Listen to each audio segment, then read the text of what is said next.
gente passemos ao espaço do pequeno expediente. Com a palavra a vereadora Marisol Santos.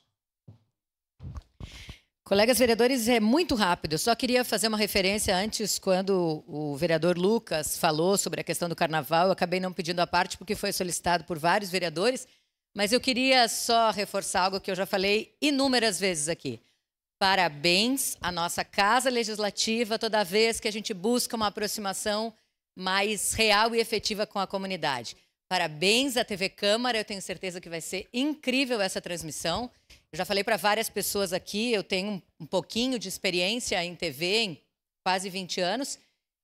E, nossa, a nossa TV Câmara, a estrutura técnica, a estrutura, né, dos equipamentos, que a gente sabe que é uma empresa terceirizada, mas também a competência técnica dos nossos profissionais, inclusive né, não só dos servidores, mas também dos estagiários, a preocupação em levar efetivamente aquilo que é importante para a comunidade por meio da TV Câmara, é algo que precisa ser sempre elogiado. Sem dúvida nenhuma, né, que as pessoas possam acompanhar.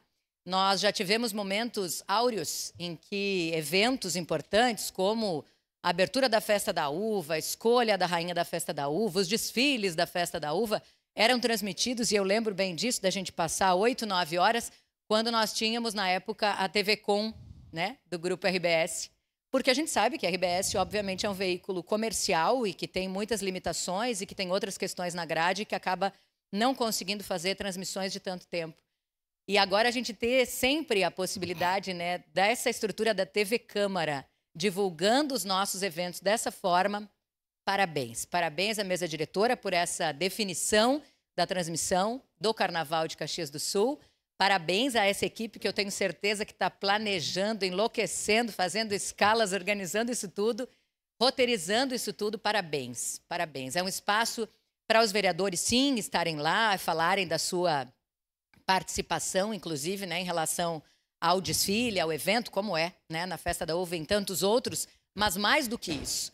É a comunidade se enxergando num veículo que é nosso, que é da comunidade. Parabéns por essa decisão, fico muito feliz.